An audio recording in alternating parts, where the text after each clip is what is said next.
CQ, and welcome back to the 599 Signal Report. I am your host, Ron, W2ELS. After a string of incredible interviews with legendary operators, I've decided to do a few solo episodes focused on a new series, My Favorite Things, answering my own rapid-fire questions. This was a request from a listener, Francisco KX9F. And don't worry, these won't be 1 or 2 word answers. Otherwise, this would be a really short episode. Hi. Today, in our first entry in this series, I'm talking about the backbone for any portable operation, the antenna. If you follow my ham radio journey, you know I spend a lot of time hunting and activating parks as a part of Parks on the Air or POTA program. My absolute favorite antenna for fast deployment is the 40 meter through 6 meter vertical antenna. It's a 17-foot telescoping whip from Alpha Antenna with a loading coil like a Sporty 40 from Wolf River Coils. A mirror mount and a spike get that tall thing into the ground. The beauty of this setup is the speed of the physical install. In a park environment, I can have the vertical up and radiating in minutes without untangling wires or looking for the perfect tree limb. As I discussed in earlier gear videos, its simplicity in equipment is the key to getting on the air and getting on the air quickly. However, there is a catch. While the setup is fast, changing bands is a pain.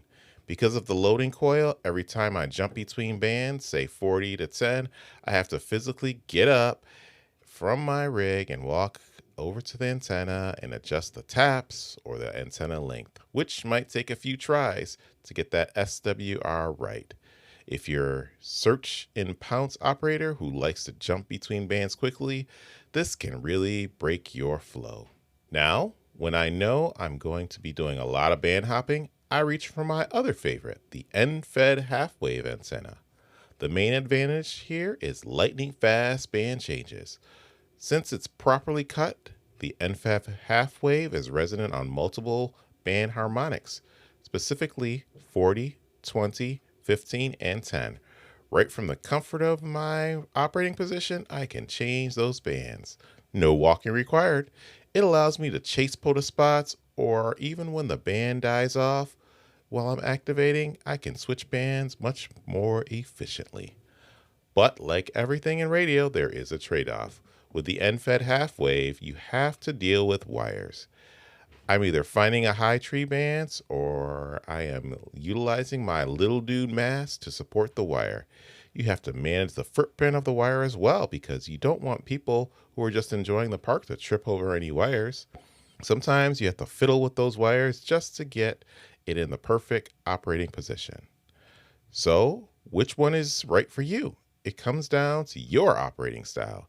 If you want to arrive at the park, throw one thing in the air and stay on a single band to run that pile up and get those perfect 599 signals, the vertical is the best friend for you. If you're hunting and you need to move between bands efficiently, then go with the end-fed half-wave. Regardless of the wire or the coil or the antenna, the goal is the same. Getting the signal strong and slicing through the noise so activators and hunters can hear your proper fist. I keep both in my bag because in POTA, flexibility is just as important as your keying speed. The antenna are the ears of your station, and finding the one that fits your POTA workflow is a huge part of the fun. If you're finding this transmission beneficial, consider supporting me by buying me a cup of coffee. Well, that's all the time we have here on the 599 Signal Report. Thanks for joining me. Until next time, this is Ron, W2ELS, signing off. 73s.